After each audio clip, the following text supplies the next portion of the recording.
Taste the Daily.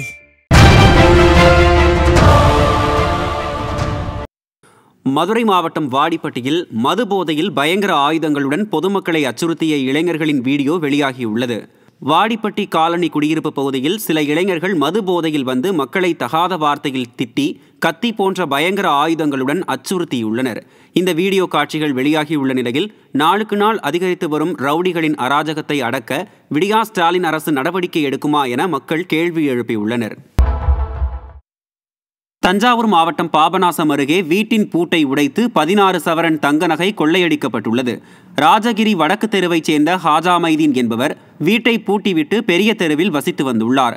அப்போது பூட்டிய வீட்டுக்குள் புகுந்த மர்ம நபர்கள் வீட்டில் இருந்த 16 சவரன் தங்க நகையை கொள்ளையடித்துவிட்டு வெளியேறிய போது வீடு முழுவதும் மிளகாய் பொடியை தூவி தப்பி ஓடியுள்ளனர். விடியா ஸ்டாலின் அரசின் காவல்துறை முறையாக ரோந்து செல்லாததால் திருட்டு சம்பவங்கள் அதிகரித்து வருவதாக பொதுமக்கள் குற்றம் சாட்டியுள்ளனர்.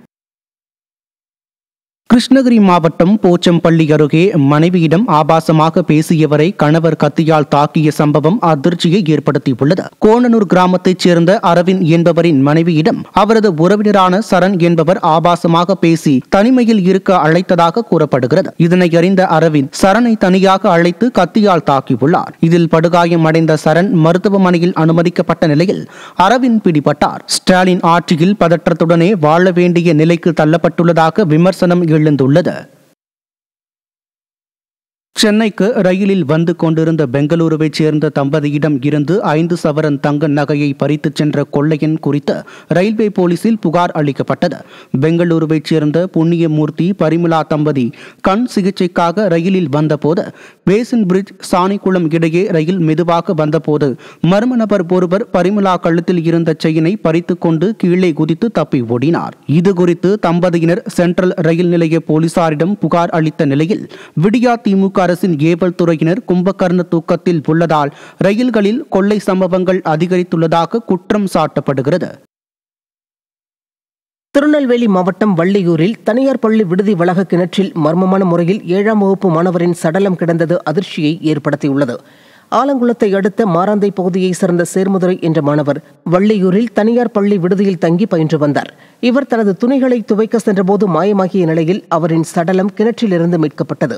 அவரது உடல் பாளையங்கோட்டை அரசு மருத்துவமனையில் உடற்கூராய்வு செய்யப்பட்ட நிலையில் தங்களிடம் கையெழுத்து பெறாமல் தனது மகனின் உடலை உடற்கூராய்வு செய்துவிட்டதாகவும் இதனால் மரணத்திற்கான உண்மை காரணம் தெரியாமல் உடலை வாங்க மாட்டோம் என்றும் பெற்றோர் போராட்டத்தில் ஈடுபட்டுள்ளனர். கரஸ்பாம்பு ஓனர் எல்லாத்தையுமே விசாரிச்சா தான் தெரியும். எல்லாம் விசாரிச்சு எனக்கு நியாயமாக கிடைச்சா தான் நான் என் பிள்ளைய நான் வாங்குவேன். இல்லை பிள்ளைய நான் வாங்க மாட்டேன். எத்தனை நாள் சேர்த்தா என் பிள்ளைய வந்து என் பிள்ளைக்கு நியாயம் கிடைக்கணும். ஆனால் என் பிள்ளைய கொண்டுட்டாவா பிள்ளையால தான் விசாரிக்கணும். பிள்ளைகளையும் வாடனையும் தான் விசாரிக்கணும். எல்லாத்தையும் விசாரிச்சாதான் என் பிள்ளை உண்மை தெரியும். எல்லா வழக்கில் சேர்த்து என் பிள்ளை நியாயம் கிடைக்கணும். எல்லாத்தையும் பிள்ளைல எல்லா பிள்ளையும் விசாரிக்கணும். எல்லா பிள்ளைகளுக்கும் தான் தெரியும். எல்லாம் உண்மையை மறைக்கும்.